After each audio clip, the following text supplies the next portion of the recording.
It's Baby and Mary, we know you have been waiting, so here's another podcast about movies, burn after watching. Welcome everyone to the Burn After Watching podcast. Hey. I am Borderland, I'm Mary. and today we have a very special Woo, woo, episode. woo. Our top 5 best movie of 2023. It's been a tough couple weeks trying to narrow it down. It's such a good year for film. It's a great year for film. You didn't want to tell me your top Yes. 5, so it's a surprise for me today. And I did not tell you my top 5 as well. Yes, Until yesterday, I was still debating. it's really been a great year for film. Are you ready? Before we get started, Follow us. subscribe.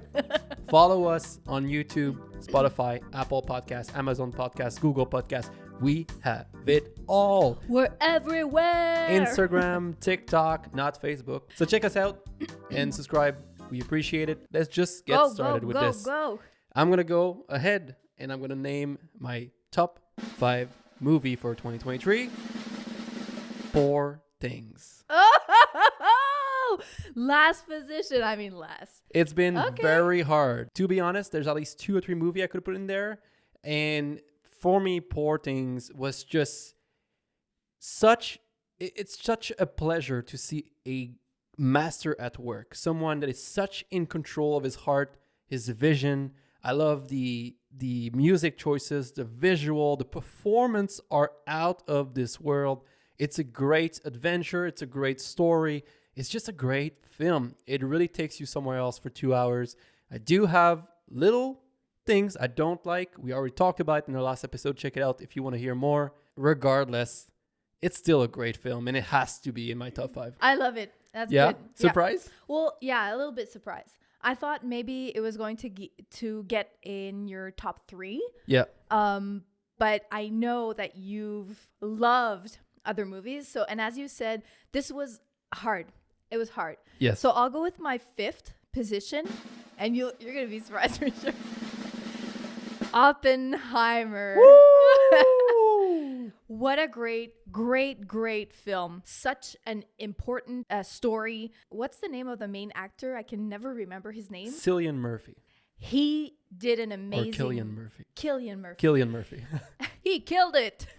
He did an amazing job. And when I came out of that movie, I kept thinking about it for so many weeks and how it changed literally everyone's lives. I loved it. But it's such a pressing film. For a 3-hour runtime, it moves along very quickly, and the music, it's keeping the pace. Great soundtrack, yeah. And just, I think in terms of ensemble, the number of actors that are delivering great performance. Yeah. I think it's just Emily Blunt is amazing in there. Obviously, Cillian Murphy, like you said, but Robert Downey Jr., doing Yes. the type of role we'd never seen before. And yeah, it's a great pick. I love to see that in your top 5 because for a while I was like, I was not expecting Yeah. it. I was expecting it not to make it. And we talked about this, but the fact that we've seen this movie earlier on Yeah. in the year, you really have to kind of put in perspective when you saw it and kind of go back to that feeling you had when you came out of the theater. And I remember the day because we went to see Barbie as well. The same Barbenheimer. day. Yeah. We did both the movies in one day. I can't remember a moment where there was such a hype Yeah. and people wanting to go to theater, people dressing in black, people dressing in pink. It was an event. Okay, number 4. Saltburn. No! I Oh my freaking love I Saltburn. know. I think Poor Things and Saltburn could switch depending of the day. Whoa! But I know you have your problem with it, and I don't think I everything do. is perfect. It's still kind of just a 4 out of 5 for me. There's definitely things there that could have been improved, but it was such a good, fun ride. I think visually, I was just so impressed with some of the choices, the shots, all the mirror. Very creative. I just loved, Barry Keoghan. I love the story. I love that it's twisted. I love it goes places where other films don't want to go. The end sequence is just something that you cannot stop thinking about it. yeah. But We keep listening to that song Murder on the Dance Floor since we've seen it. I've always loved that song. but the final scene is delicious. And I just love it. And it's one of those films that people need to talk about it. You've seen it, you want to talk about it. And I love that it's getting discovered now that it's on Amazon Prime. People are watching it. It's very much you like it or you hate it. I think it's a solid film with solid performance. It's my number 4. I'm surprised, but not at the same time, because I know you loved it and I know you thought it was so different and refreshing, beautiful visuals as well. And honestly, we love Barry Keoghan. Yeah. He did an amazing job, and I can't wait to see him in the Joker. Okay, my number 4, you're gonna be really surprised about this, is Anatomy of a Fall. Whoa. I was not expecting that at all. Yeah, so I love the performance of Sandra Hüller in that movie. She's great. She's cold. She's sensitive, but indifferent at the same time. And I really love all the court aspect. I know that you thought it was a little bit long, but I really enjoyed it. And the miniatures of the crime scene and trying to figure out what happened. Is she guilty? Did she murder him or not? And I love the specific scene when she says, "Stop, Stop. stop. I did not kill him." And I love the aesthetic of the film, even though it's very minimalistic and cold. For a moment, it was not in my top 5 anymore, like I'm saying. But then I look back at it and how I felt about it, and it was different. It was nice. I enjoyed my time. I would definitely rewatch it. I'm very surprised. I mean, I agree it's a really well-made film. I just have too many things that, and maybe my expectations were too high, or I was expecting a true crime investigation. I heard something that really kind of made me rethink how I see the film. Someone had mentioned that they could have just started with the courtroom and kind of as the courtroom unfold The story. You flash back to the moment and make it more dynamic, because here you have like a very big chunk of story that kind of like goes on and on and on for all the context to be there. But, you know, I understand that they didn't want to do the traditional kind of structure that they could have went for. And I still agree that the performance are great across the board. The dog including. The dog included. And really great actor, that dog. And the little boy as well is Milo. great. So yeah, top 4.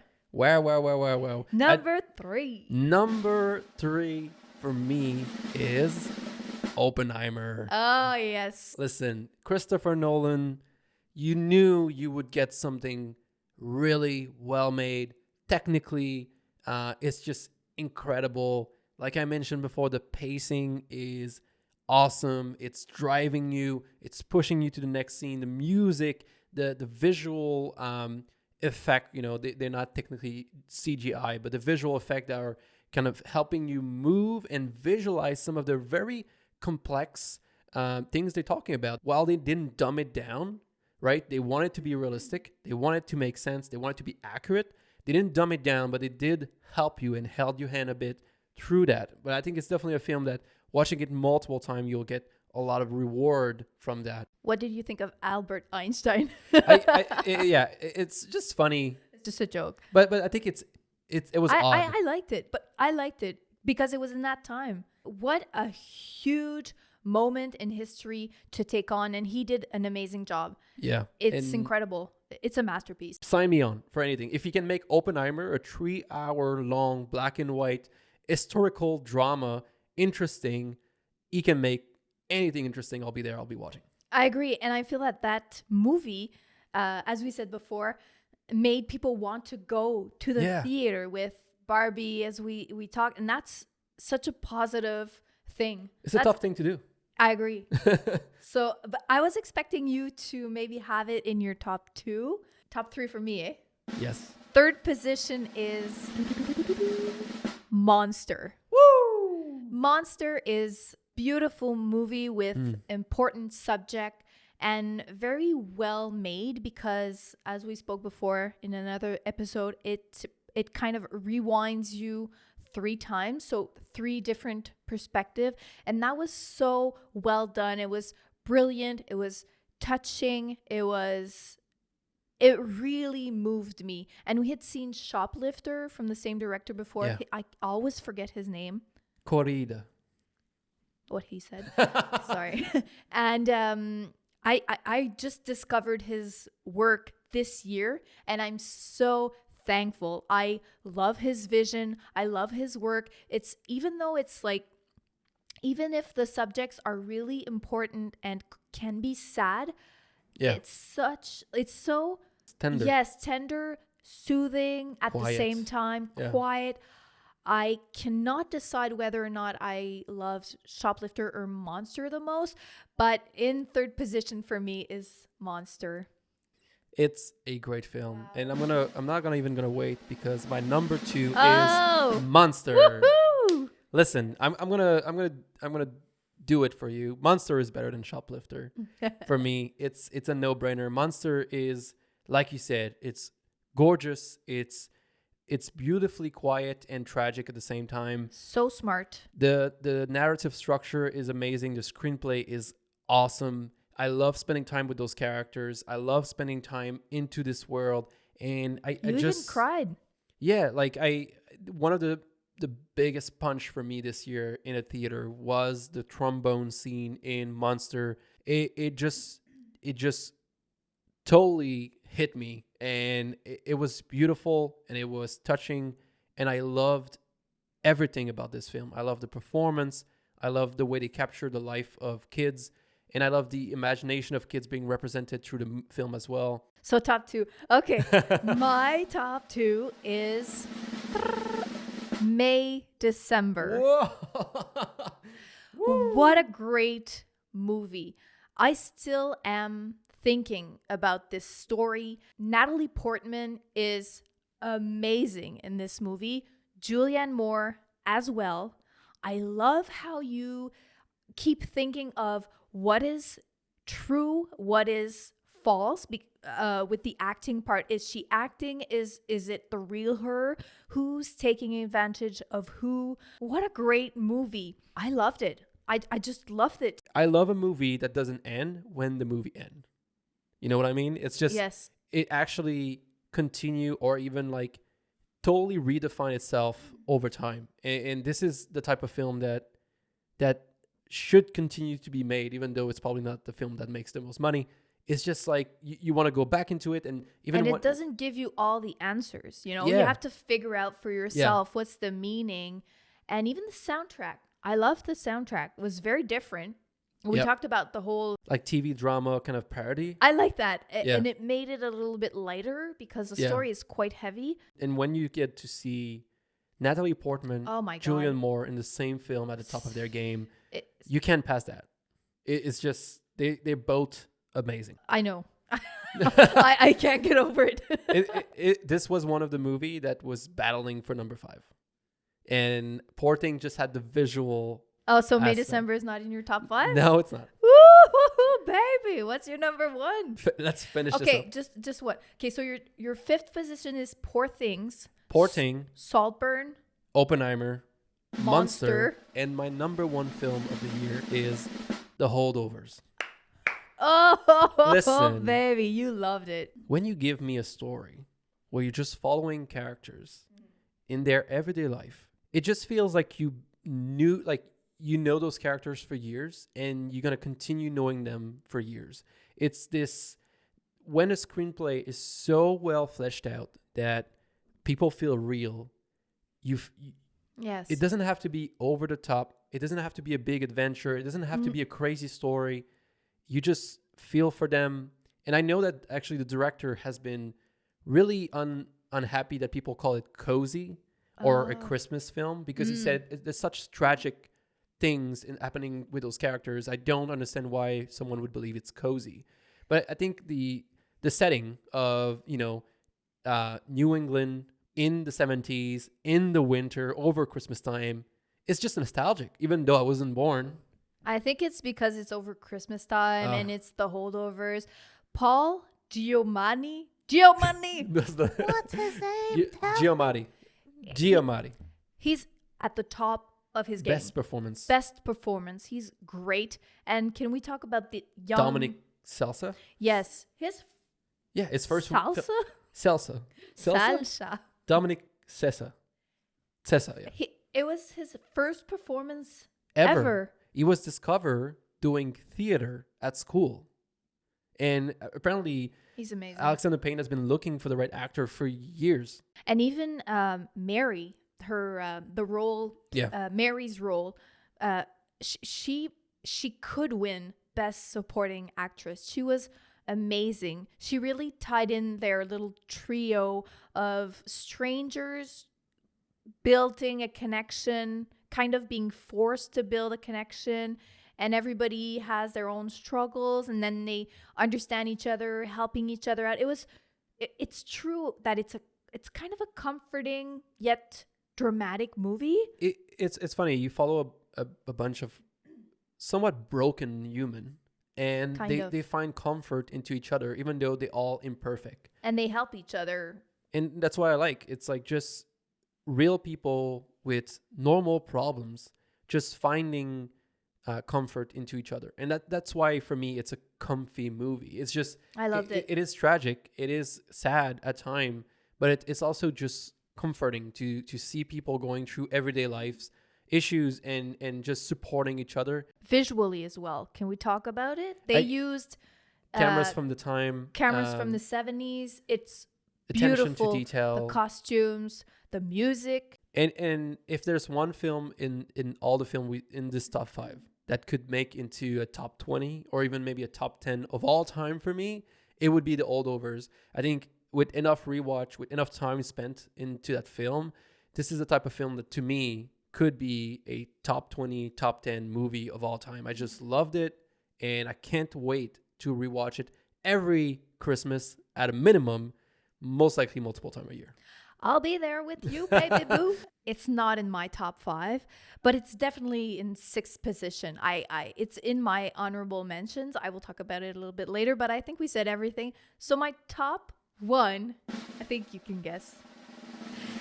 It's Poor Things. Woo! I actually forgot that you didn't put Poor Things yet. Yeah. I absolutely adored Poor Things.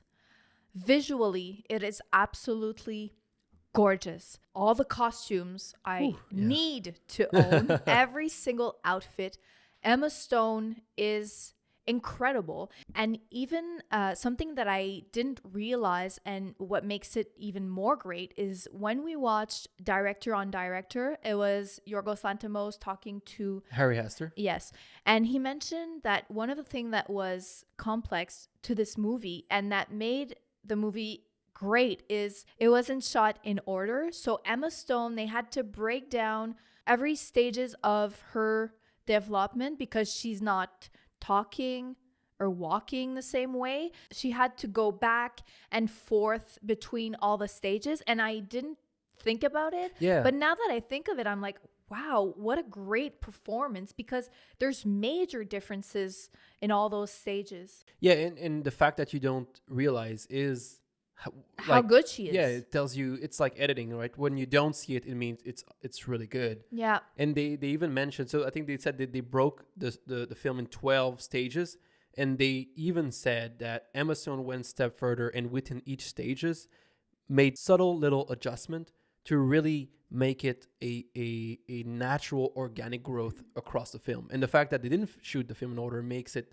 so much more complicated for her to know, okay, this scene is here in the film, which means this is where I'm at. She's amazing. Wow. She is amazing. And just the whole adventure, the whole journey, the fantastic world they created, in which you recognize Lisbon or Paris, but it's twisted. It's so colorful. Gosh, I loved that movie. I think it's genius. I think it's bold. I think it's different.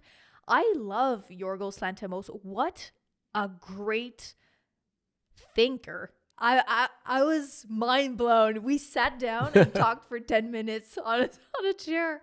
I loved it. There's a few films that I want to mention. I know you have a few that you want to mention. Those are the films that if, let's say, we made a top 10, maybe they could have made it in. Killer of the Flower Moon, great film, important film. It was great. I think Scorsese is still very, very much a great director, and I'm happy that he's still making film. Loved it. The Killer by David Fincher. Probably the movie I watched the most that came out this year, 3 or 4 times. May December, I really, really liked May December. It was also battling for number 5. Godzilla Minus One, just what a great film. I freaking cried. Are You There, God? It's Margaret, a film that came out super early, but it was just super touching and super nice, super funny. We didn't love much comedy this year, and this is one of the comedy that actually made me laugh a lot. And the last thing is Bottoms, another comedy that I really, really laughed. And it was just a good time. Honorable mention for you, love. Yes. Godzilla, of course. I had no expectation whatsoever. It was such a good time. I cried. My mom loved it. We had a good time. The Holdovers, as I mentioned, it really was close with Anatomy of a Fall. I loved the movie, as we said. Okay. Beau is Afraid. Listen, Beau is Afraid. I know, okay? The whole story is messy. There are some parts that I didn't love, but it was so creative, and I love Joaquin Phoenix in that movie. I have to put it in honorable mention. It tried something different, and I liked it. The Killer is a great movie. Had a good time. Iron Claw that we saw recently. I love Zac Efron in that movie. I love also that it's a true story. I didn't know about it. I had a good time. Final scene of Saltburn. Just that scene needs a mention. Are You There, God? It's Margaret as well. I loved it. Okay, worst or most disappointing movie of the year. I will go with Napoleon. I had such high expectations. It let me down. I was bored. It was long. I love Joaquin Phoenix, but unfortunately, I don't think he was at its best. He may be I guess yes. Are you excited still for Gladiator 2 because it's coming out next year? I'm excited, but it will probably never be as good as the OG. And another movie that disappointed me. I know I think it's very half and half here, but a lot of people enjoyed it. Asteroid City for me. Yeah. They're just okay. It was pretty visually, and it did some things that were cool, but I'm just kind of tired of the style, I think. The Wes Anderson style. Gosh, yeah. Well, let's go into my worst movie of the year, because my least favorite film of the year is The Wonderful Story of Henry Sugar, which is it's a freaking audiobook with images. Character talking to the camera, telling you what the story is for 40 minutes. And the other film that I watched, which really made me sad, that was bad. And sad? It's Peter Pan and Wendy with David. It's directed by David Lowery. I didn't watch that. No, I watched it. I don't remember when. I think you were in Barcelona. It's the director of The Green Knight. It's the following film after The Green Knight. So I was really excited. It's just a retelling of Peter Pan, and it sucked ass. It was so bad. And that's it for the worst movie. I didn't like Beau's Afraid. I still think it has value, in the first 30 minutes are awesome. Okay. So our friend Dan, he also did his top 5, and I can't wait to hear him. Yes. Let's go. Hello. This week's review will be the top 5 films of 2023. In no particular order. It starts off with The Holdovers. Okay. A movie about kids being left during the holidays that aren't picked up by their parents to go home or anywhere during the holidays. Really great performances by Paul Giamatti and the detective from Only Murders in the Building. Good comedy, some drama. You will cry. Iron Claw, as a huge wrestling fan, in the 90s and early 2000s, there's a lot of connection between this story about this very tragic family, and it really tore me to pieces watching these brothers fall underneath the pressure of being successful. Saltburn, it might be surprising, but it's just such an original story. Yes. You think you have it under wraps in terms of what's going to happen, but just really punches you really in your taste buds. It's very exotic, and just kept me on my toes. You just don't know what Barry Keoghan is gonna do, and Keoghan, Ben. He's a Gross Little Short King.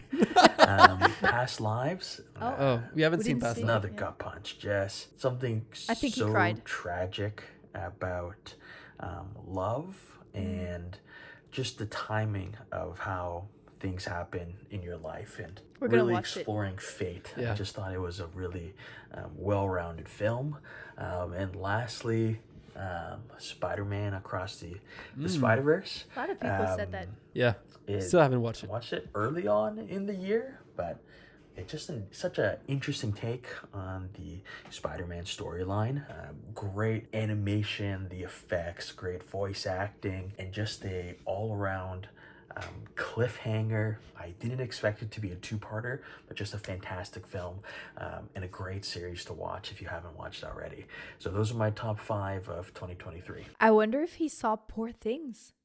I think he wanted to go see it. I don't know if he actually did. That's a great top 5. I really want us to watch Past Lives. Yeah, Past Life. Mm-hmm. That's the one I think that that one and Spider-Man Across the Spider-Verse. But we haven't seen the first one, Into the Spider-Verse, I think. Yeah, we have So, to watch it. Yeah, we are behind for those two. I think we should because it's probably going to be nominated for A Best lot of people Animation. mentioned that movie in their top 10. Yeah, definitely something. I'm surprised Godzilla is not in his top 5. You he might have liked seen it after Oh, okay. his top 5 was recorded. Maybe. Thank you, Dan. And maybe you guys could let us know what is Yes. your top 5. You could comment On YouTube. on Instagram. I'd be really curious. I love hearing people's top Yes. 5, even top 10. It's fun. I think it would have been easier for me. I kept asking Alex, babe, maybe we should do a top 10. It would be easier. Alex was like, that's too easy. You need to Yes. pick 5 movies. I do like a top 5 because it forces you to make decision.